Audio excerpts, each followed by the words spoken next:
She saved a dying tigress and had a rifle pointed at her for it. An armed guard saw compassion as a threat and followed orders over life. But Naya, barely alive after giving birth, stood up to defend the woman who never gave up on her. But just wait until you see how this incredible moment turned everything around, and why, in the end, justice finally won. Aaron Sloan, a 32-year-old wildlife veterinarian from the Montana reservation, stood motionless in the dim light of her cabin, clutching the radio so tightly her knuckles turned white. Her fingers trembled, not from fear, but from the unbearable weight. The radio crackled again, followed by a strained, breathless voice. "It's starting. She's in labor." It was Jonathan Kay, the head ranger at Silver Ridge Wildlife Preserve. His voice, usually calm and composed, now cracked under pressure. Erin closed her eyes for a moment, pressing the device to her forehead as if it could somehow absorb the panic building inside her. She hadn't slept in nearly 3 days, not since Naya, the only known Amur tigress in North America capable of giving birth in captivity, had shown signs of early labor. And now, things were taking a turn. The last ultrasound had revealed something alarming. One of the cubs wasn't aligned properly. It was turned sideways, lodged in the birth canal. If left unattended, it wouldn't just threaten the cub's life, it could cost Naya hers. But this wasn't just any tigress. Nia was the heartbeat of the preserve, the living symbol of a painstaking 20-year conservation program. More than that, she was Erin's heart. Erin had nursed her from a fragile, orphaned cub, barely larger than a loaf of bread. She'd fed her every 3 hours with formula in a baby bottle, wrapped her in blankets, whispered to her during storms. They hadn't just bonded, they'd imprinted. So when Erin suggested a controlled sedation and an emergency procedure, she thought the board would understand the urgency. But instead, she'd been met with blank stares and clipped responses. Too risky for the tribe. Too expensive. If nature takes her course, let it.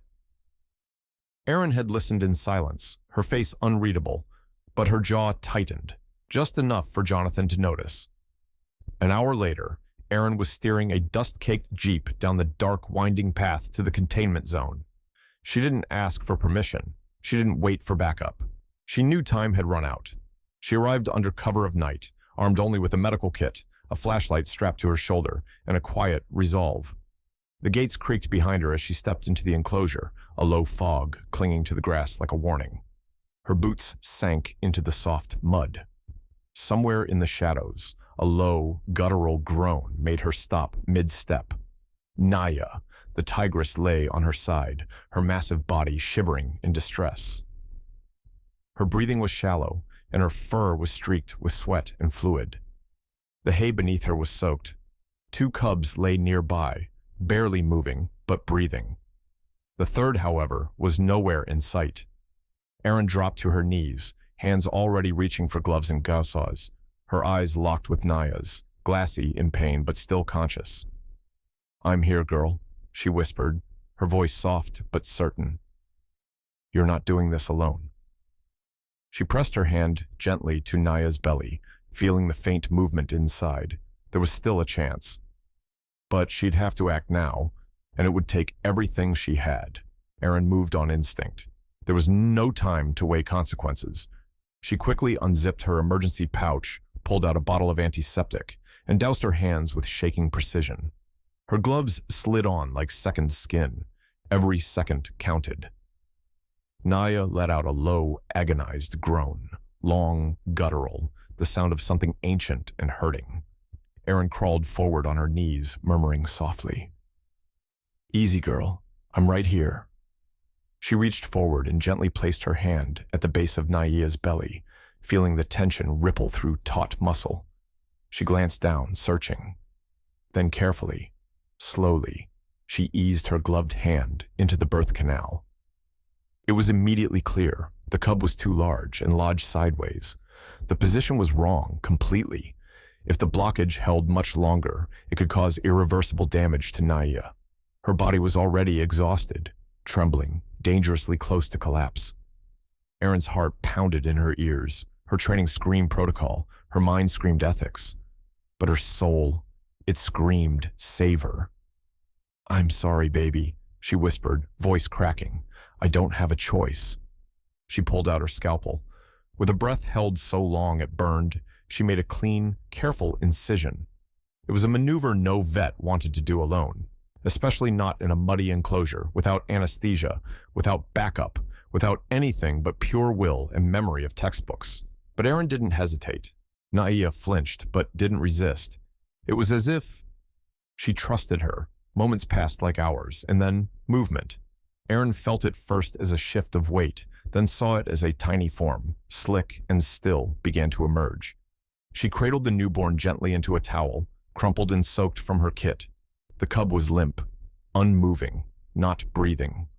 A knot of dread tightened around her chest. She placed the tiny body on a patch of dry cloth, wrapped her fingers around the minuscule ribcage, and began chest compressions. Come on, come on. No sound, no movement. 1 minute, 2, still nothing. Panic crept up her spine like ice. Her hands moved faster, more desperate. She tilted the cub gently, tried again. Another breath. Nothing. Then, just as her strength began to slip, a squeak. So faint, she thought it might be her imagination. But then came another, louder, insistent. The tiny chest rose, then fell. You're breathing, she whispered, overcome. Her eyes filled with tears she hadn't realized were coming. She clutched the cub against her chest, heartbeat fluttering beneath her hand. But the moment was shattered. The cage gate flew open with a violent clang, and heavy boots slammed onto the dirt behind her. Erin turned, startled, as the glare of a flashlight hit her square in the eyes. A guard stormed in, rifle raised and trembling. Step away from the animal, now! Erin froze, shielding the newborn instinctively. You're not authorized to be here, he barked. You've violated direct orders. You put the whole program in jeopardy. She was dying. Erin's voice cracked with emotion. They all were. You weren't coming. You gave up. The guard's eyes didn't soften. He wasn't there to understand. He was there to enforce orders, no matter how blind. Then something happened that none of them expected. Behind Erin, Naya stirred. Shaking, bloodied, and barely upright, the tigress planted one paw beneath her body, then another. With every ounce of strength left in her, she pushed herself to standing. She towered above Erin, her breathing shallow but focused, and she stepped forward, between Erin and the rifle.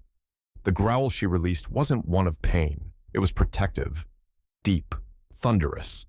The sound of a mother standing her ground. The guard took a shaky step back, the rifle lowered.